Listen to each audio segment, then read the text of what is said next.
My name's Eli Delaney, and I have the honor of meeting some pretty cool people. These are the entrepreneurs, the artists, the creatives, the game changers that are making a positive impact in the people that they meet. And I'm a firm believer that the people that you meet can get you anywhere you want to go. And this show is my way of sharing them with you.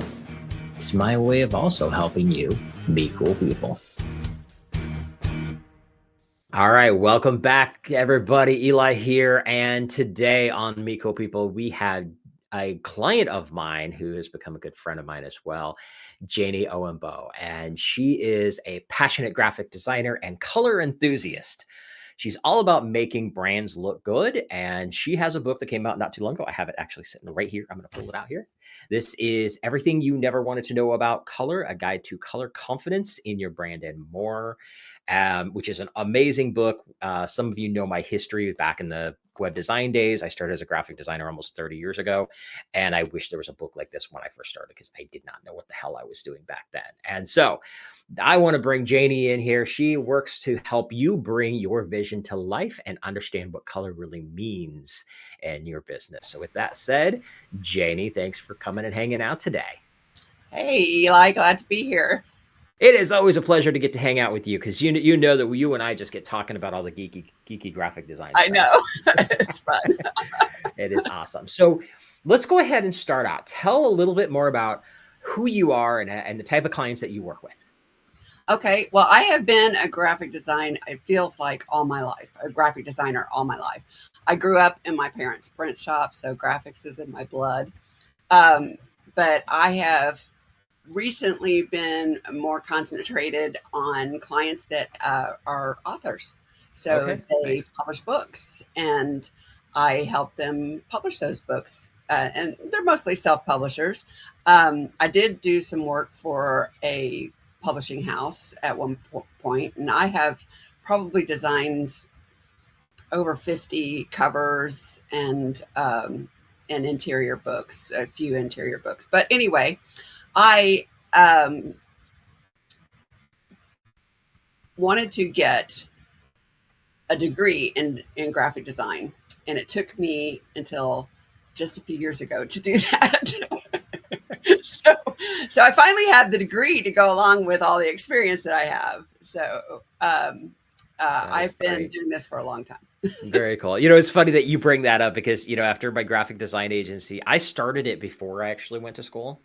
I figured it out on my own, went to, you know, back in the day when we had Borders books and I used to go there, buy books like, you remember the old Photoshop books that were like the Photoshop Bible? You remember that great big massive thing, things like that. And eventually it was like, you know what, I should probably go to school, get a degree. And I went and literally by the second semester, it was like, wait a minute, I know more than these instructors do. And I'm already making more money than they do. What am I doing sitting here? This is ridiculous. And that honestly was why I dropped out because I was like, this is just silly. I mean, I think most of my teachers, I was probably making 3-4 times what they were already. And I'm just like, yeah, I'm not really learning anything and they can't really teach me a whole lot. So, and I did very well with that business. I grew that to, you know, I think we were at 3 to 5 clients a week by the time I finally got burned out and was ready to move on. And, you know, so it's great credit for the fact that you did it. I give you credit for that because I couldn't do it because I was like, yeah, no, I'm too busy working. Well, I was fortunate because I went to the Art Institute of Dallas. Okay.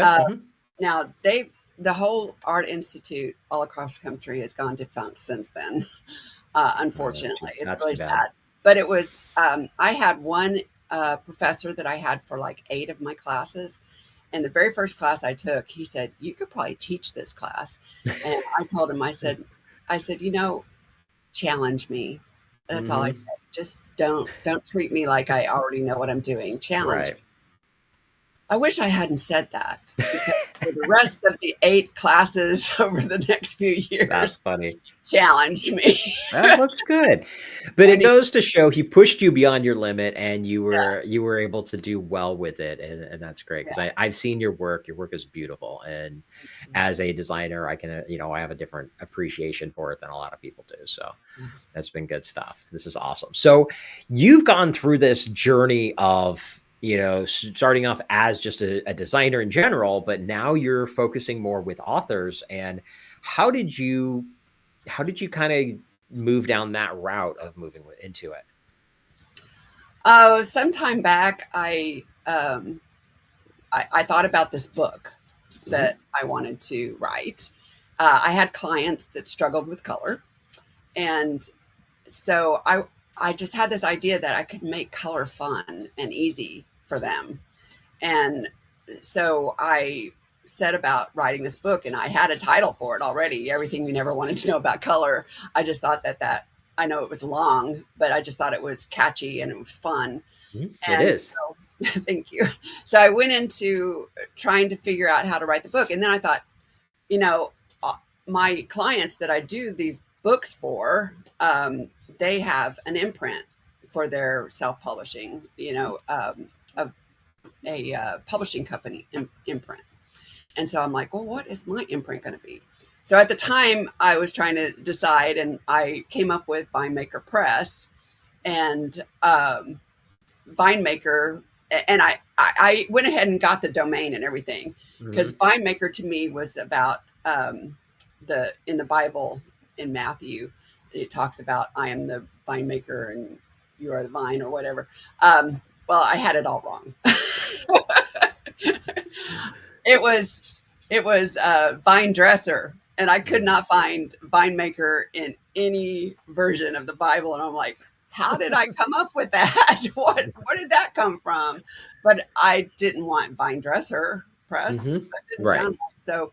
So I kept the vine maker. Yeah. And It sounds good though. It sounds good. I like it. No, so very cool. I want to kind of pivot to doing like a hybrid publishing company with Vinemaker Press. But right now it's just me, Hmm. and I'm going that direction. But I need to get some more publishing under my belt, Right. and before I actually pivot into that direction. But I did publish this book, Everything You Hmm. Never Wanted to Know About Color, under the Vinemaker Press imprint. Right. That is awesome. Now let's talk about the book because, like I said, I your introduction, I talked about it.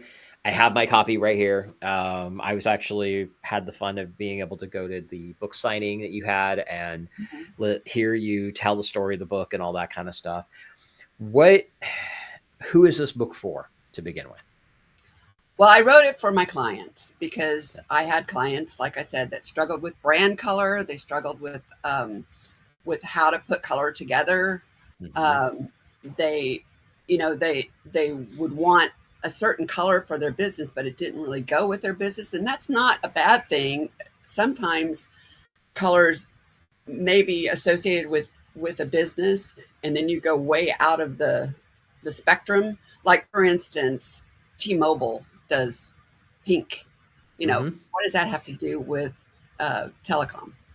What does that Right. have to do with technology? It's really like thinking outside the box. So it's not a bad thing to go outside the box in a color, but if you're wanting to target a certain audience and you're wanting to come across a certain way, you need to consider that before you go way out of of the box. Right. And so and also, one of the things that clients struggled with was, why do I have to have so many logos? Why do I have to have like um, a ton of logos in different colors and different formats and different shapes? And I said, because one logo doesn't work for everything. You can't have a white logo on a white background. You can't have a black logo on a black background. Right. You can't put a color logo on a black and white ad. You have to have all these various, and also sometimes shapes. If you have a square logo and you have a space to fill that's more rectangular, it's going to look weird sitting Hmm. there in that rectangle. So you need to have all different shapes and sizes and colors of logos to really be able to do what you need to do for your brand.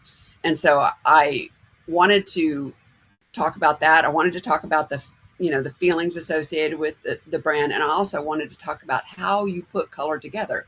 So I divided my book into three parts, and I have never seen, and maybe there is one out there, but I haven't found one, a book that talks about all three areas of color. Now, I don't go into detail, and believe me, I could have gone down a rabbit hole there because in my Right. research, I went down many rabbit holes, and I'm like, I can't put all this in here. I had to Yeah. edit myself. Well, But that's where volume 2 comes out. That's yeah, why. exactly. The first part is about basic color theory. It's just the Mhm. basics of color theory, the color wheel and color schemes. Color schemes are a place to start. You know, if you don't know how to put color together, then start with color schemes. Right. And then the second part is about um, what color to use on screens, what color to use in print. You know how colors work in the real world. And then the last part, and also how we see the color in the different places spaces that they are. And then the Right. last part is the fun part, the part about how colors make us feel. So Right. that's how I broke down the book. Very cool. And I like that because like as I was reading the book, I noticed that like with the color theory side, so section 1, it was just the stuff that it's like, okay, this is the stuff that when I learned this, it was like, huh? And it was a very complex stoic kind of idea. Yeah, And you changed it up. You made it so people understand how colors complement each other and where they come from, which I appreciated again because it's like this is the book I wish that I had had when I first started in graphic design. But I see that for me personally, what I like about it, and because I've gotten to know you, full transparency, you're a client of mine, so we talk to each other all the time, and because of that, you get it. You're sharing some of this stuff, and it's great to hear things that a lot of times, especially business owners, they don't think about. They don't know. There's like, okay, I like this color. And it's like, okay, well, really, why do you like that color? You got to think about that because when you think about that, that's going to give you a key to is that color for you or is it for your audience? Because sometimes that's not what you're looking for and things like exactly. that. Yeah. So what I would love for you to do, because I do like to make these shows somewhat educational, is I would love for you to talk a little bit about not so much the color theory side, but what the color feeling side, because I think that's a piece that people could get a lot of benefit out of understanding a couple of examples of why certain colors work in certain situations, because a lot of times psychologically we just don't know that. So can you kind of talk about that for a couple minutes? Sure. Yeah, color psychology is an interesting animal because um, there's been lots of studies. There's been lots and lots of books written about color psychology because colors get they evoke a visceral response from our psyches.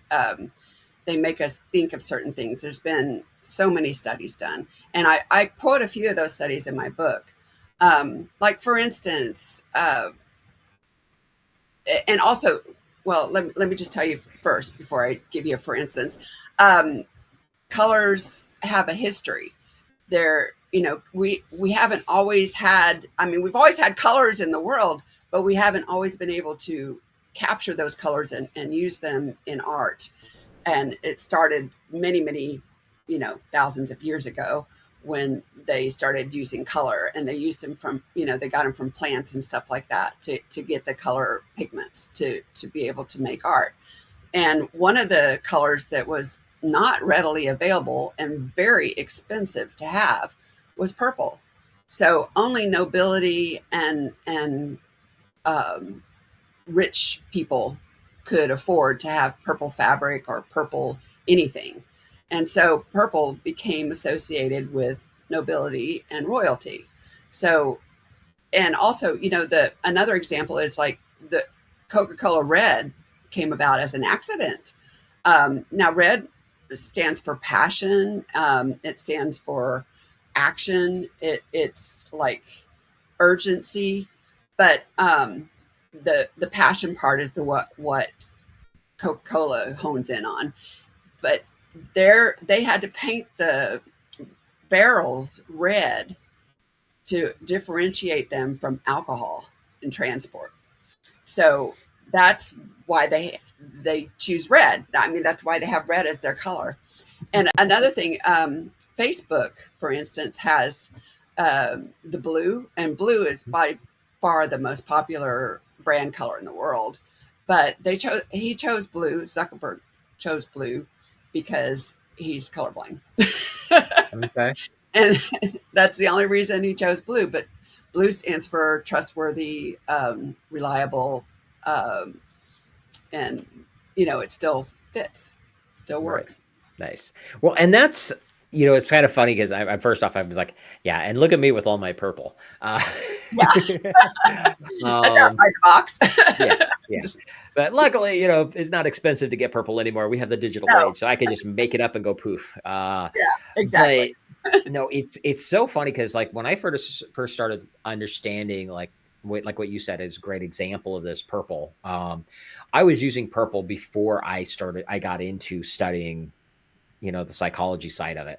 And it was so funny because with purple specifically, it was like there's two sides to it. One is the royalty side, and especially being a complete, Renaissance nerd and, into all the medieval stuff. And everybody knows that I go to Renaissance festivals now. Hmm. The royalty side, I was like, all right, that's a good piece. But then the Yeah, other side of it is, it also ends up being much more holistic and a spiritual almost. it has a And that's wellness aspect. a wellness aspect, exactly. And so it's kind of cool because I get to using purple. I'm diving into both sides of the psychological spectrum with that, which is a lot of Yes. fun. And these are great examples of seeing like what is it why do these colors mean so much?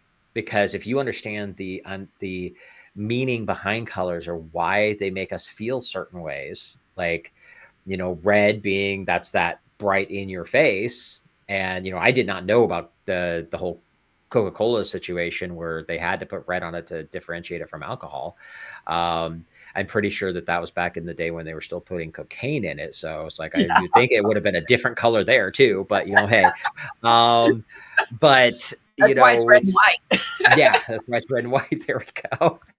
Good catch. I like that. But that's the stuff that makes, we have to understand that. And when you understand what colors create that emotion, and like you said, blue, puts a point of trust. Mhm. And I would be curious to know if those colors sometimes don't have as strong of a feeling nowadays as they do before. Because, like as an example, a very large percentage of people out there don't trust Facebook anymore. So it's like, okay, do the actions of the people or the companies has that jaded our thought and the way our emotions act towards color? Have you thought about that, or have you any I opinions? I have noticed that brands are shying away from blue. Okay.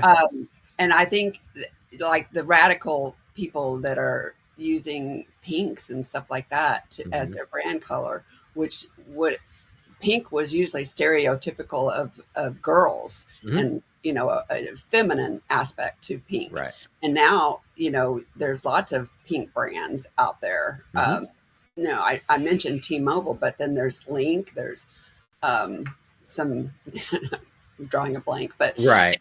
there are a lot of pink brands out there that aren't stereotypical of feminine. Hmm. Of course, Barbie is pink Right. still, um, and so I think people are trying to be more out there with their brand decisions, and history does change the way we look at color. Also, personal experiences. If you have a personal experience that you associate with a certain color, then that color means a certain thing to you. Right. And it may not mean that same thing to other people. There's also cultural differences. Now, in my book, I break down 11 categories of colors, like reds, pinks, blues, greens. And I give you the positive effects that they have on people and the possible positive and Possible negative. Okay. negative, Yeah. and then also cultural differences, because in certain cultures, like we have white for our wedding color. The wedding dress is white Hmm. because it's supposed to talk about pure and starting anew, and but in other cultures white doesn't mean that, and they have red, and we Right. would never think about having red as a wedding dress here, Right. except for those people that think outside the box. But it's just there's different things to think about. Like if you're an international brand, you have to think about what cultural Mhm. differences might affect your brand. And you hate, like, for instance, McDonald's is red and yellow. Mhm. Red and yellow are the together cause food cravings. They cause you to want. Okay. So that was definitely a planned thing. Yeah, and if you think about it, there's a lot of Mhm. fast food restaurants with red and yellow. Oh, Uh, yeah. but the red and yellow has that effect, but it also has an urgency effect, so they get you in and out, Mhm. like In and Out Burger Right. is red and yellow.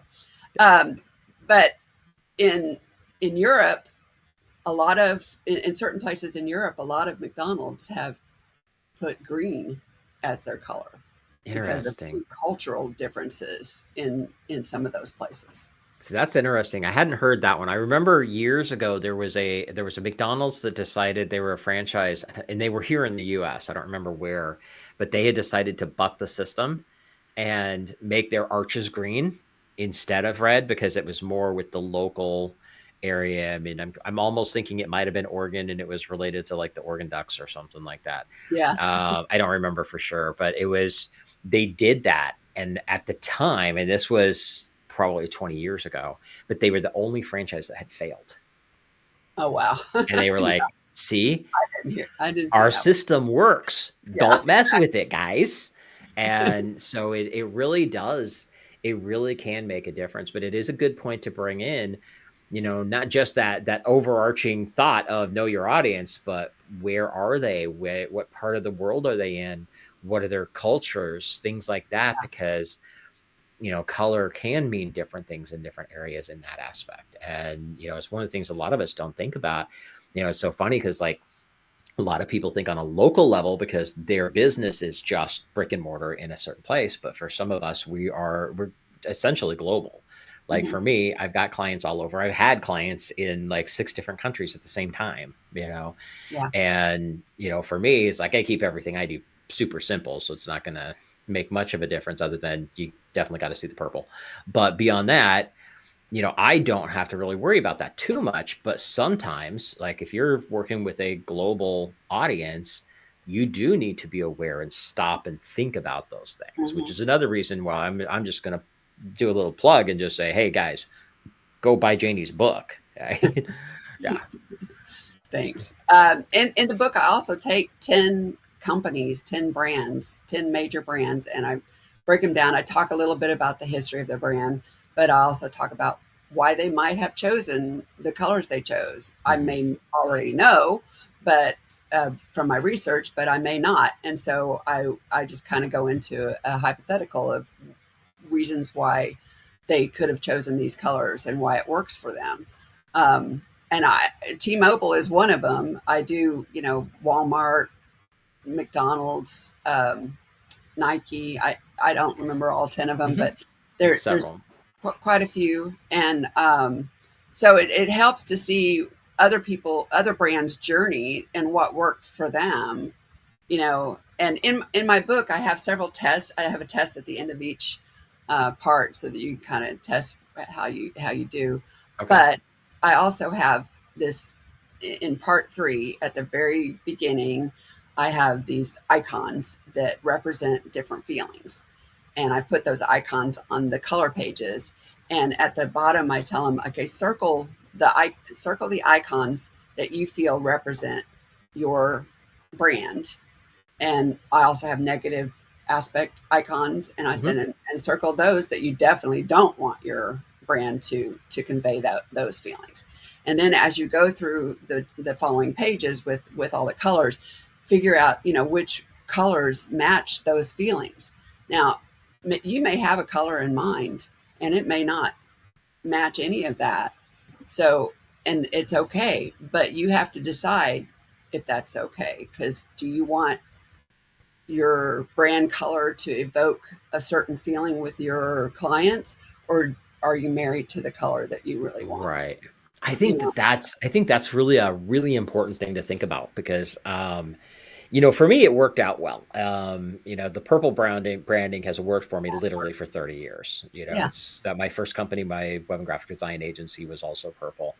But I do think that it's really important that us as entrepreneurs, as we're building our business and we're taking it from the level of, you know, one person show and, you're having your first logo created, taking it up to that next level, use like, all right, we need to think about these things. And that is a really good point to put into place that, know what is it that works for you? What is it? Not just is it for you, but is it for your audience? And be aware of it. And like, I even have a great example for myself of where it was, I switched. So when I first launched this company, I changed the whole theme away from the purple, and it had a different name back then, but it's because it's evolved over the years. But when I did that, I went with blue and green, and it looked beautiful. And it was, I was going after, okay, these are the colors that hit these emotions that I'm going after. Like I was literally making it for the audience. And it stuck with me for, I'm going to say maybe a year, and it just never felt right. Yeah. And then some other stuff came up, and I ended up completely rebranding the name and everything. And when I did that, that was like, yeah, I need to go back to the purple. And when Yeah. I did, it was like a night and day difference. And everything gelled better. My clients resonated with it better. And I was like, okay. So sometimes, yes, you need to pay attention to those colors for the purpose of, is this what my audience wants? And sometimes you do need to go back to what is in your heart, the right spot. But the most important part is you need to understand that. Like, I'm a big fan of, you got to know the rules before you break the rules. Exactly. Yeah. And rules are meant to be broken. I say in my book all the time, all throughout it, I say these aren't steadfast rules. Mm-hmm.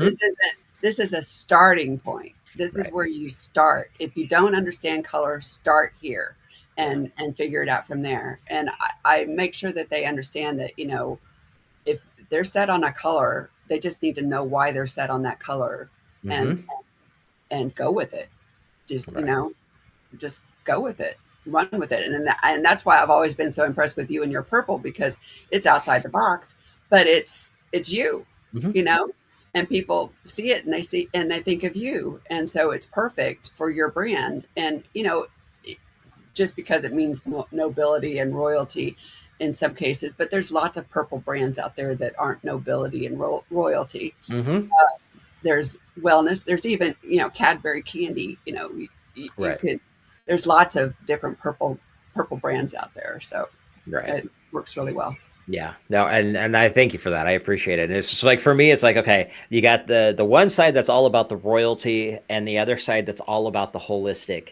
I am the perfect epitome of both. So it Yeah, works well. So because that's kind of, it's kind of where my mindset lives anyway, is literally both pieces. I mean, anybody that knows me knows that my ultimate dream is to literally own a castle. And so, and I already have perfect. a couple picked out. Like, I know where there's like two castles, or actually three castles here in the DFW area, that I actually know where they are and I know how much they are. Oh, wow. So I'm already like, house shopping, ready to go as soon as the bank account says I'm allowed to. And they ain't cheap, so it's gonna be a while. But Right, the it's fun to have that. And when you can own that brand and own that confidence, and the confidence of the feeling, and that's it goes back to your book, being color confident. When you have that and you understand that, it is really actually very empowering for yourself in your own growth, especially as a business. right, And so that's why I love this stuff. I totally dig everything that you're doing because of that, because it is about, building something that is uniquely you and entirely you, while growing a business to help other people. Right. right. And it makes you feel better. It really does. Yeah. Awesome. So anything else you want to add as we start kind of wrapping up here? Well, one of the things that I haven't mentioned yet, which I think is kind of odd, is that there is a unique theme throughout my book called the crayon family. Mm-hmm. And I take them through the entire book, starting with family relationships in the very beginning, how relating to the color wheel, and then dating relationships related to color schemes. And then they just keep going throughout the book, and they're a lot of fun. And that is part of the aspect where I wanted to make this fun, Right. but not kiddish. There's some adult themes going on, but it's fun, and I just encourage you to take a look and see what you think about all of that. Being color confident to me means knowing enough about color that you feel comfortable breaking the rules. That Right. you know what you're doing as far as whether you want to go outside the box or stay within a box to be able to attract a certain clientele. Right. So that's what Love it. color confidence is to me. Awesome. It is great. So I highly recommend everybody pick up a copy of the book. They can get them off your website, correct? Yes. Awesome. Okay. So we're going to have two questions for you. The last question is going to be, how can people find you, which you can give your website at that point. But before that, this is the Meet Cool People show. So I always like to ask every one of my guests the same simple question. What does Meet Cool People mean to you? Meeting people who bring a different perspective to your life and show you different ways that the world is. You can see the world through different lenses. I love meeting all different kinds of people that can show me new ways of looking at the world. Awesome. Love it. All right. So last question, super simple one. How can people get a hold of you? JanieOwen-Bugh.com. It's my full name, Janie, Janie, Owen, Owen, Bugh.com. And if you want to go to the tab that says Let's Talk, you can you can schedule a meeting with me, and my social media icons are on my website. So you can go through there. Awesome. Or just Love search Janie Owen-Bugh because you'll find a lot. A lot. Yep. You've been doing this for a while. So yeah. And I think I'm the only one out there. I love it. Well, Janie, thank you so much for coming and hanging out with us today. It is a pleasure to be able to share the book and kind of share a little bit about your journey with everybody. Thank you. Thank you for having me. It was fun. All right. Everybody else, get out there. Go pick up a copy of Janie's book. It's definitely, if you're in business, I highly, highly, highly recommend it. And then with that, get out there. Have an amazing week. And as always, if there's anything I can do to help you out, reach out and let me know. Take care. And that wraps up another Meet Cool People show. Now, if you like what you heard, be sure to give us a like, subscribe, or review so I can help introduce these amazing cool people to even more amazing cool people. And just remember, meeting cool people is just the beginning. You need to have a system in place to follow up with the amazing people that you meet. This is exactly what we do for our clients. If you'd like to see if my team and I can help you, go to followuprockstar.com and check out the case study video to see exactly how we're helping our clients turn casual connections into cash clients for life. Again, go to followuprockstar.com and we'll see how we can work together to turn you into a follow-up rockstar.